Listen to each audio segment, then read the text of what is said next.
नमस्कार, मैं Sandeep कसालकर। Crypto TV में आप सभी का स्वागत है। क्रिप्टो वर्ल्ड से जुड़ी नई खबरों के साथ आइए देखते हैं क्या कुछ हुआ क्रिप्टो की दुनिया में। सबसे पहले रुक करते हैं हेडलाइंस की ओर।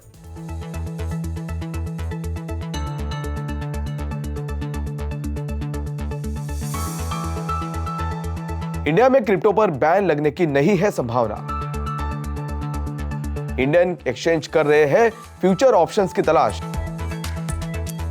हायर यूएस स्टॉक्स और वीक इकोनॉमिक आउटलुक को ट्रैक करते हुए क्रिप्टो करेंसी ने किया फ्लक्चुएट।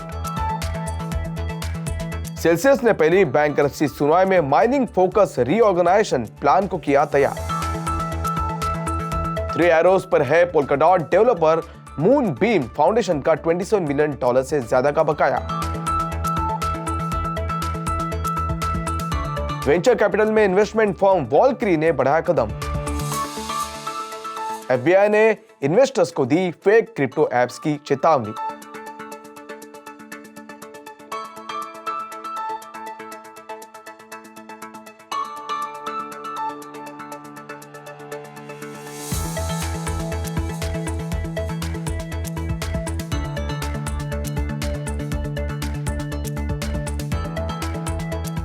अब देखते हैं खबरें विस्तार से। एक्सपर्ट्स ने कहा कि रिजर्व बैंक ऑफ इंडिया द्वारा डिजिटल एसेट को आउटलॉइंग घोषित करने के लिए सरकार द्वारा समर्थन किए जाने के बावजूद भारत देश में क्रिप्टो करेंसी पर बैन लगने की संभावना नहीं है। एक लोकल न्यूज़पेपर को दिए इंटरव्यू में क्रिप्टो एक्सपर्ट और रिफ्लेक्सिकल पीटी लिमिटेड के फाउंडर अजीत खुराना ने भारत सरकार के ग्लोबल कोऑपरेशन के कॉल को क्रिप्टो करेंसी पर बैन लगाने के लिए एक लिबास के रूप में एडवर्स एक्शन न करने का दावा करते हुए कहा कि वे इसके लिए तैयार थे, लेकिन दुनिया तैयार नहीं थी। इसके लिए हम इसके बजाय वही जाएंगे जहां पूरी दुनिया जा रही है। इनफैक्ट खुराना ग्लोबल गवर्नमेंट्स और रेगुलेटर्स को क्रिप्टो करेंसीज के विचार के प्रति ज्यादा उत्तरदायी बनने की उम्मीद करते हैं। इसके अलावा खुराना ने कहा कि ग्लोबल रेगुलेटर्स क्रिप्टो करेंसी के लिए फेवरेबल या अनफेवरेबल कंडीशंस पर चर्चा करने के बजाय सिर्फ रेगुलेटर्स की तलाश और बहस कर रहे हैं। इंडिया के सबसे बड़े क्रिप्टो एक्सचेंज आज इंडस्ट्री के लिए अपने प्लान्स को फिर से जांचने के लिए देश की सॉफ्टवेयर कैपिटल बेंगलुरु में मीटिंग कर रहे हैं। विशेष रूप से कॉन्फ्रेंस में इस बात पर डिस्कस किया जाएगा कि इंडियन इंटरनेट मोबाइल एसोसिएशन यानी IAMAI द्वारा blockchain and crypto asset council यानी BACC को डिसॉल्व करने के बाद कैसे आगे बढ़ना है, जिसमें क्रिप्टो इंडस्ट्री के लिए एडवोकेट्स को रखा गया था। फाइनेंस मिनिस्टर निर्मला सीतारामन ने सोमवार को लॉ मेकर्स से कहा कि इंडिया का सेंट्रल बैंक क्रिप्टो करेंसी पर बैन लगाना चाहता है। ऐसे में इंडिया के कम से कम 10 सबसे बड़े क्रिप्टो एक्सचेंजेस और उनके रिप्रेजेंटेटिव्स मीटिंग में है, जो अभी भी चल रही है और कंक्लूजन के बाद उसके बारे में डिटेल सामने आएंगे। इंडियन क्रिप्टो एक्सचेंज CoinDesk के को-फाउंडर और CEO और अब डिफॉल्ट BACC के को-चेयर सुमित गुप्ता ने मंगलवार को ट्वीट किया, क्रिप्टो एक्सचेंजेस को इंडस्ट्री वाइड चैलेंजेस को एक साथ एड्रेस करने के लिए सरकार के साथ काम करने में खुशी होगी। इससे पहले दिन में एक अलग बयान में गुप्ता ने कहा कि उनके जैसे क्रिप्टो एडवोकेट्स अपने प्रयासों को दोगुना करना जारी रखेंगे। बढ़ती इकोनॉमिक अनसर्टेनिटी के बीच यूएस स्टॉक्स की हाई ओपनिंग और प्रॉफिट टेकिंग मंगलवार को देर शाम के ट्रेड में क्रिप्टो करेंसी में उतार चढ़ाव आया, जबकि बिटकॉइन ने $22,000 से ऊपर रिबाउंड किया।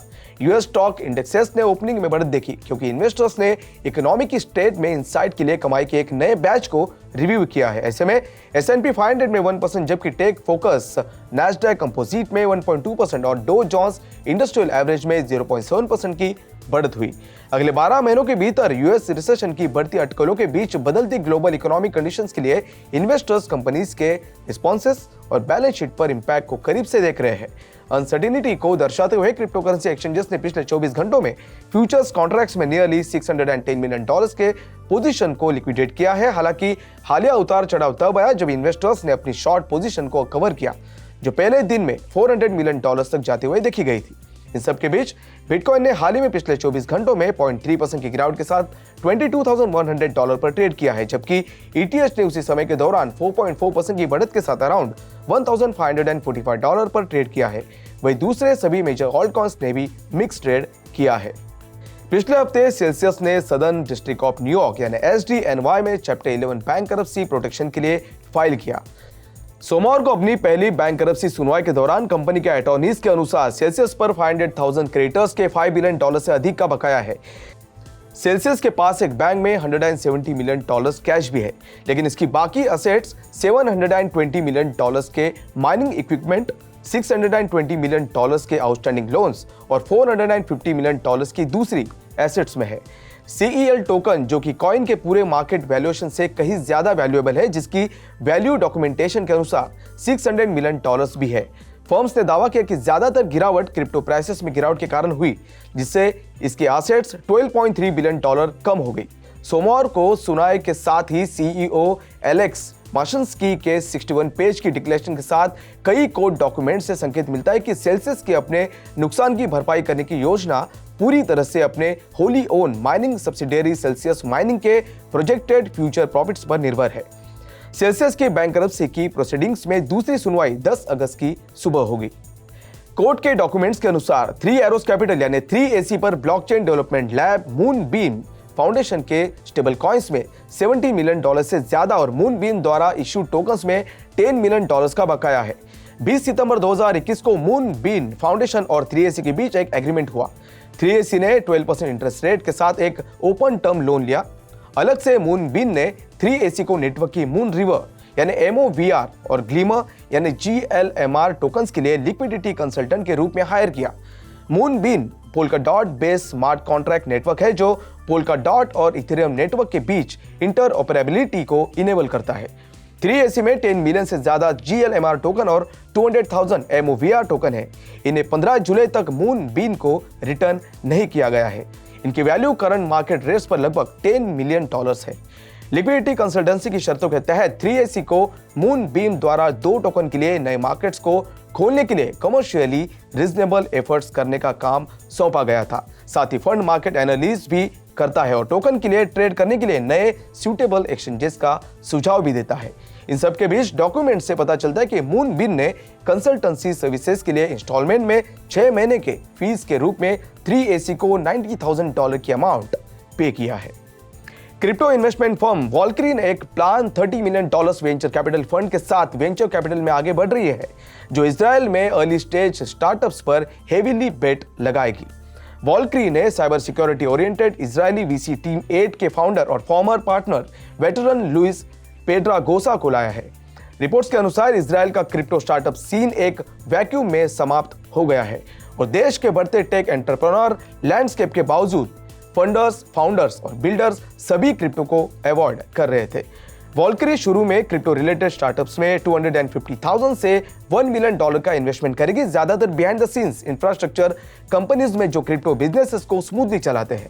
ऐसे में पेड्रागोसा ने सिक्योरिटी और ऑथेंटिकेशन, डेटा मैनेजमेंट, नेटवर्किंग और स्टोरेज के साथ डिसेंट्रलाइज्ड एप्लीकेशंस के निर्माण के लिए जरूरी सभी टेक्नोलॉजिकल रेल्स को लिस्टेड किया है। फेडरल ब्यूरो ऑफ इन्वेस्टिगेशंस यानी FBI ने फेक क्रिप्टोकरेंसीज वॉलेट्स के इमर्जेंस पर चिंता जताई है, जिन्होंने लाखों डॉलर के अनसस्पेक्टिंग यूजर्स को धोखा दिया है। एजेंसी ने नोट किया कि उसने 244 विक्टिम्स को आइडेंटिफाई किया है, जिन्होंने 18 जुलाई को पब्लिश एक प्राइवेट इंडस्ट्री नोटिफिकेशन में फेक क्रिप्टो ऐप स्कैम में लगभग $42.7 मिलियन का नुकसान सहा। FBI ने संकेत दिया कि scammers legal crypto investment services की ऑफर करने का दावा करने वाले US इन्वेस्टर्स को टारगेट कर रहे हैं, जहां उन्हें फ्रॉडलेंट ऐप्स इंस्टॉल करने की जरूरत होती है। FBI के अनुसार स्कैमर्स के दृष्टिकोण ने सिग्निफिकेंट सक्सेस दर्ज की है, इसलिए स्मार्टफोन की बढ़ती पेनिट्रेशन और डिजिटल एसेट में इन्वेस्टमेंट से प्रेरित ज्यादा विक्टिम्स को टारगेट करना जारी रखा है। सुरक्षित रहने के लिए FBI ने यूजर से इन्वेस्टमेंट एप्लीकेशंस को डाउनलोड करने के लिए अनसॉलिसिटेड रिक्वेस्ट से सावधान रहने की बात कही है। यह वेरीफाई किया कि कोई ऐप लीगल है और लिमिटेड या ब्रोकन फंक्शनैलिटी वाले किसी भी एप्लीकेशंस को स्केप्टिसिज्म के साथ ट्रीट करें।